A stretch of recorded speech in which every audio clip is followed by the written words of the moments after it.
Oh, yeah. Tom Jones at his very best. And of course, we all know the song, Delilah. Delilah. But now, is there to be a Tom Jones Delilah ban for the Welsh at rugby?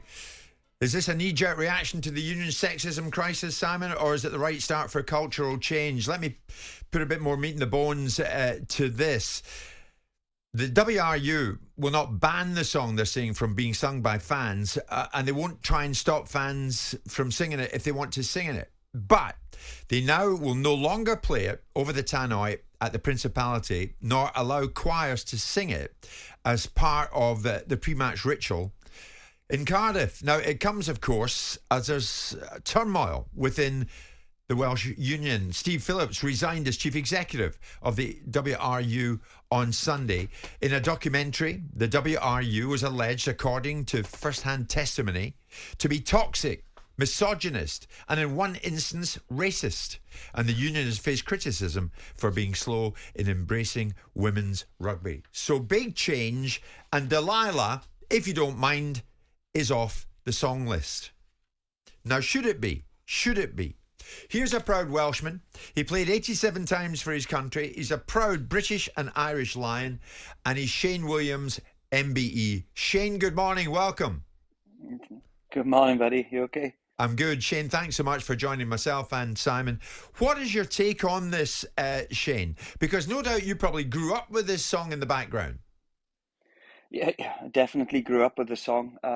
It's a big part of my rugby history, singing it as a player and now as a supporter as well. And it's a song, that gets the crowd going. And for a player, that's exactly what you want, really. So it's a difficult one for me to be honest with you, Jim. I think when you do sing it, you don't really properly listen to the lyrics over the years, and I think it's just a song. It's just bad timing for the WRU, to be perfectly honest with you. It's a song that the lyrics involve the murder of a lady, of course, and especially what the WRU are going through at the moment. I think they've just probably had to set a precedence and think, right, we're trying to get rid of toxic culture, the misogyny, the racist claims, or whatever it may be.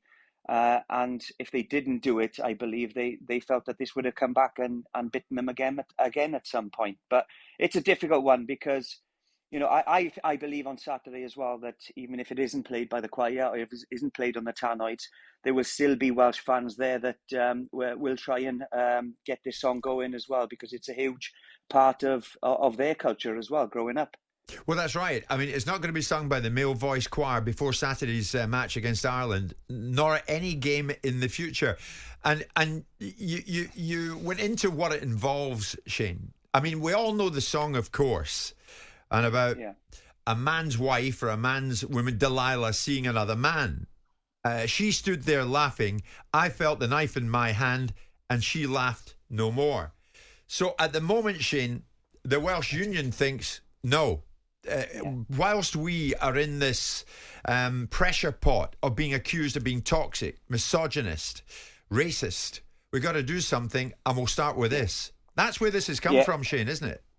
Yeah, of course, exactly. I truly believe that if this wasn't done, it would eventually have come back, and the talk would have been, well, Ian Evans and the WRU said they were going to clean up Welsh rugby. They were going to it wasn't going to be a toxic culture anymore. However, they're still playing this song with these lyrics. So, as far as the WRU are concerned, I think they've probably done the right thing. Ian Evans is trying his best with Nigel Walker and the rest of the board to get things right.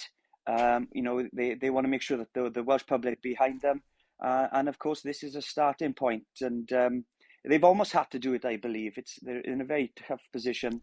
There's no condonance with violence to women, and I suppose that's why they're doing this. And there are going to be a lot of people not happy, but including Tom Jones, I believe. But this is something they believe they had to do, and it's a difficult one for me because I enjoy my music. I certainly enjoy my Welsh music and sing along songs, because as a player, I used to get the crowd going, but more importantly, used to get the team going. We could feel the crowd behind us.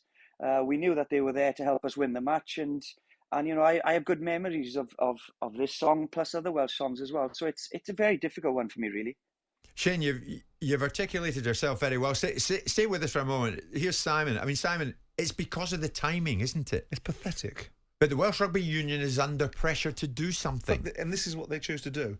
This is a song based upon a biblical character that exists in fact, right? So unless we're going to airbrush this from people's perception of what Delilah and Samson was, we're in a ridiculous scenario. It's pathetic. It's nonsense. But we have a sporting body that has an issue with its behaviour, and it chooses to target a song that no one is taking the meaning of. No one is looking beyond the spirit of the song in terms of its value to a Welsh rugby union and its gameplay and the players and the atmosphere inside a stadium. Where next? Crystal Palace's song has got Glad All Over, which talks about, I'm glad you're mine as a woman. Is that going to be misogyny then? I own a woman. Are we going to be in Andrew Tate territory? It's ridiculous. It's nonsense. It's virtue signalling, and it's completely unnecessary. Yes, but as a proud Welshman, Shane, you recognise the fact that at this time, the Welsh Rugby Union is seriously in the dock. Yeah, completely. Look, we are in the dock. You know, it's a difficult time for the WRU. It's a difficult time for. You're not in a dock the for a Welsh bloody public, song, really. though, are you, Shane? You're in a dock for the culture inside the union and people's behaviour. Of course. It's just the timing of it, of course, and it is the fact that, you know, WRU are trying to do their best now to make sure that they can, you know, prove that they aren't misogynist and that there isn't a toxic culture, and it has to start somewhere, I suppose. And I completely agree. You know, that there are songs I look at that I've enjoyed, and probably will have to look at the lyrics again. You know, Bohemian Rhapsody, any of Johnny Cash's songs.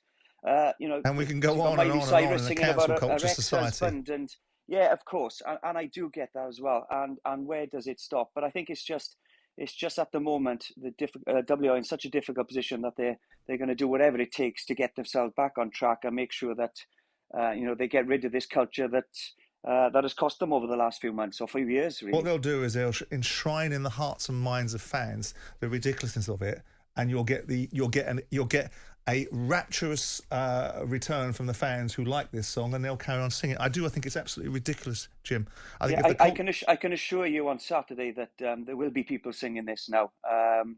You know, full-blooded Welsh people that have always sung the song and probably will not see the reason to not sing it again. But like I said, you know, it's a difficult position the WRU are in as well. So I see both sides of it. Yeah, I mean, the messages coming in, Shane. There's one, a Welsh rugby fan. It's just a song that's set to music about a story that took place in another time. In the Bible. This is surely all pathetic. In the Bible. But Shane, I kind of go with you in this, Shane, because they have to be seen to do something at this time.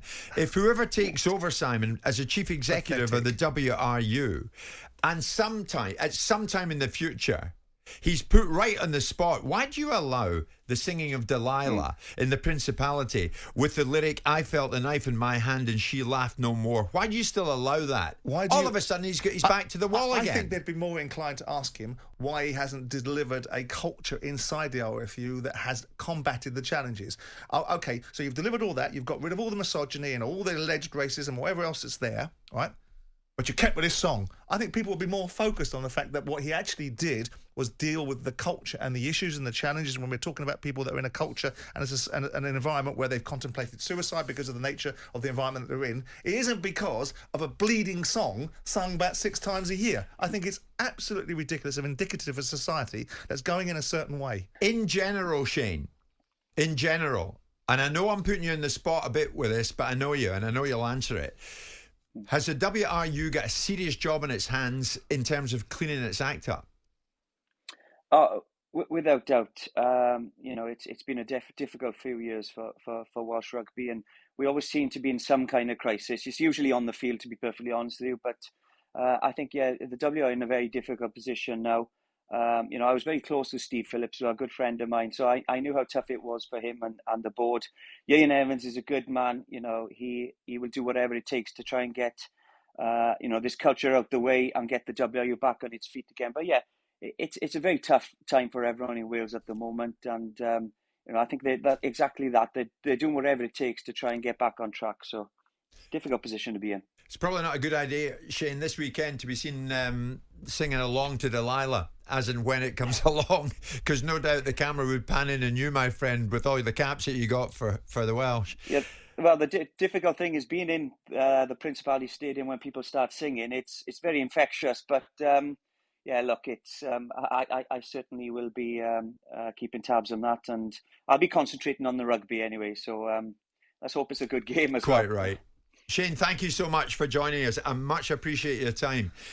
What a lot of old poop. Shane Williams, MBE, of course, a real rugby legend. Yeah. But you heard him say, because of the timing of this and the fact that it's so sensitive around the Welsh Rugby Union, they have to be seen to do something. No, they have to do something. So here is the something. Behind the scenes, Simon, they're going to do something. And here's what you do. But what's wrong starting with this? Come on now. I mean, if this is your starting point, what you normally do is you go hard or you go home, right? You go strong. You go out with your strongest point, right? My strongest point is I'm going to fix this culture by starting with a biblical song that's being sung by a leading Welshman that's been part and parcel of the culture of Welsh rugby for years, doesn't talk about any particular misogyny, refers to a fabled biblical tale. And we're going to make that our starting point.